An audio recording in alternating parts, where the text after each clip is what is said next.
मेरा नाम वासिका ख़ान है और मैं प्रोफेशन से एक टीचर हूँ और फ़िलहाल मैं एक वेल रेप्यूटेड स्कूल में पढ़ा रही हूँ।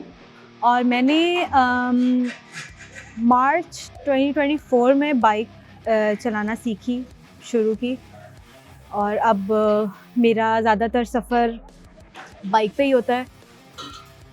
मुझे मेरे बेस्ट फ्रेंड ने बाइक चलाना सिखाया था और it was a tough task for him and me as well, क्योंकि मैंने उससे पहले साइकिलिंग सिर्फ बचपन में की हुई थी और रोड का बिल्कुल भी आइडिया नहीं था कि कुछ भी किस तरह से रोड को मैनेज किया जाता है और सारा कुछ।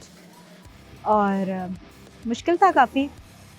चलानी तो 2 दिन में आ गई थी, लेकिन रोड सेंस जो थी उसके लिए वो सीखने में ऑलमोस्ट मुझे 1.5 महीना लगा था, क्योंकि स्मूथ रोड्स पे सीखी थी लेकिन चलानी रफ़ प्लेसेस पे भी थी, तो वो वाली प्रैक्टिस ज़रा मुश्किल थी। पाकिस्तान में गर्ल्स के लिए बाइक चलाना थोड़ा सा मुश्किल है एज़ कम्पेयर टू बॉयज़। वो इसलिए क्योंकि बॉयज़ को बहुत बचपन से ही साइकिलिंग और इस तरह की चीज़ें अप्रोच करने को मिल जाती हैं, लेकिन गर्ल्स या तो डायरेक्टली गाड़ी के ऊपर ड्राइविंग स्टार्ट करती हैं। उनके लिए वो वाला जर्नी थोड़ा सा मुश्किल होता है। सेम मेरे साथ भी यही हुआ। मैंने जब बाइक स्टार्ट की तो मेरे लिए रोड सेंस मेरी कम थी, इसी वजह से मुझे वो चीज़ सीखने में कि कौन कब कहाँ से आ जाता है और आपने कैसे चलना है, कैसे सारी चीज़ें मैनेज करनी है, वो थोड़ा सा सीखने में टाइम लगा। और रोड पे भी क्योंकि लड़कियां अभी कम है पाकिस्तान में जो बाइक्स चलाती हैं, तो लोगों का रिस्पॉन्स भी इस चीज़ को लेके थोड़ा सा डिफरेंट होता है। वो ज़ाहिर है वो देखते भी हैं, कुछ लोग उनमें से अप्रिशिएट भी करते हैं, कुछ लोग उनमें से माइंड भी करते हैं कि फ़ीमेल्स क्यों चला रही हैं, और फीमेल्स का हमारी तरफ रिस्पॉन्स बहुत अच्छा और स्वीट भी होता है। बाकी ये कि बहुत हेल्पिंग लोग भी होते हैं रोड पे, जो अगर कभी मेरी कोई बाइक बंद हो गई है पेट्रोल की वजह से या किसी भी और वजह से, तो मुझे काफ़ी लोगों ने हेल्प आउट भी किया है। लेकिन दूसरी तरफ सम टाइम हैरेसमेंट भी फेस करनी पड़ी है। सपोर्ट इनिशियली तो मेरे फ्रेंड्स ने मुझे सपोर्ट किया और बहुत ज़्यादा सपोर्ट किया। They were very excited as well, क्योंकि वो हमेशा से चाहते हैं मेरे फ्रेंड्स कि मैं स्ट्रॉन्ग हूँ और इंडिपेंडेंट हूँ, तो उन्होंने मुझे बहुत ज़्यादा सपोर्ट किया। और जिन फ्रेंड ने मुझे सिखाई है स्पेशली उन्होंने, क्योंकि बहुत करेज चाहिए था मुझे सिखाने के लिए, पेशेंस चाहिए था।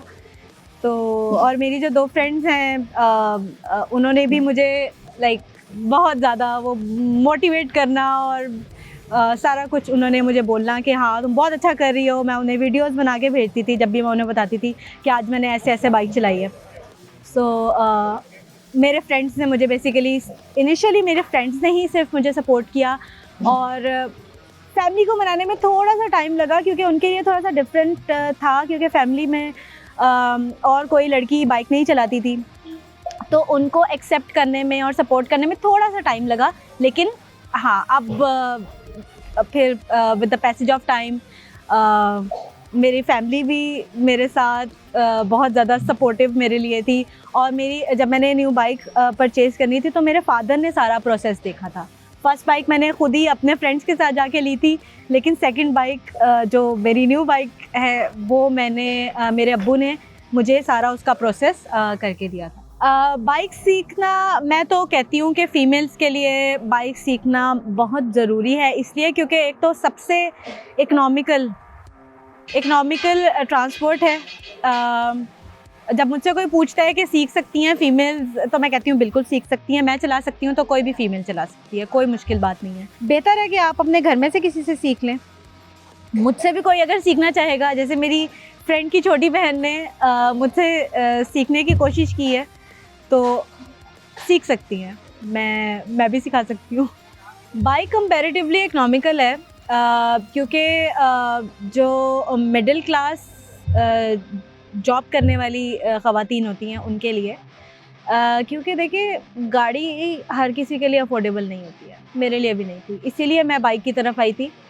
तो बाइक इकोनॉमिकल भी है, आपका टाइम सेव करती है और आपके काम आसान कर देती है। वो आप सिर्फ आपके लिए ही बेनिफिट नहीं कर रही होती है, बल्कि आपकी फैमिली के लिए भी, क्योंकि देखिए आप जब बाइक चलाएंगे तो आप किसी के ऊपर डिपेंडेंट नहीं रहेंगे, बाउंड नहीं करना पड़ेगा किसी को कि मुझे लेके आना है, मुझे छोड़ के आना है, ये वाली चीज़ से आप थोड़ा निकल आते हैं। और लोकल ट्रैवल करने के मुकाबले में भी बाइक पे ट्रैवल करने से आपका टाइम सेव होता है, क्योंकि लोकल ट्रैवलिंग में आपका टाइम इतना ज़्यादा कंज्यूम हो जाता है और आपकी इतनी एनर्जी लग जाती है। मतलब जो सफ़र मैं अपने स्कूल से घर तक सिर्फ 20 मिनट में कर लेती हूँ, वो अगर मैं लोकल में करूँ तो मुझे तकरीबन 1 घंटा लगता है। और ज़ाहिर है अगर मेरे फादर या ब्रदर मुझे लेने के लिए आते हैं तो वो पहले मुझे लेने के लिए आएंगे, फिर मतलब जहाँ 2 चक्कर लगने हैं वहाँ पहले वो मुझे लेने आएंगे और फिर वो वापस मुझे लेकर आएंगे, तो ये 4 चक्कर हो जाएंगे। तो कॉस्ट इस तरह से भी, कॉस्ट और एफर्ट और एक अगले बंदे का भी टाइम आप यूज़ करें, तो इट्स बेनिफिशियल कि हम अपनी ट्रांसपोर्ट बाइक या स्कूटी कोई भी चीज़ मतलब अपने लिए मैनेज करें और अपना भी आसानी, अपने लिए भी आसानी करें और अपनी फैमिली के लिए भी। ट्रैफिक में समटाइम बचा लेती है आपको बाइक, क्योंकि ट्रैफिक में गाड़ियाँ तो एक दूसरे के साथ स्टक हुई भी होती हैं, लेकिन साइड्स जो होती हैं उसमें बाइक कंपैरेटिवली आसानी से निकल जाती है। तो बहुत एहतियात के साथ अगर कहीं रुकना हो या किसी जगह को से सेफली निकला जा सकता हो, तभी हम जैम में से भी निकल सकते हैं, वरना फिर बेहतर है कि आप रुकें और जैम ओपन होने का इंतज़ार करें। लेकिन वैसे होता है कि जब ट्रैफिक जैम होता है तो आप बाइक पे साइड वाले रास्ते से निकल सकते हैं सेफली। बहुत सारे ओकेजन्स ऐसे हैं कि जिसमें मैं बाइक की वजह से सेफ हो गई हूँ और जैम से बच गई हूँ।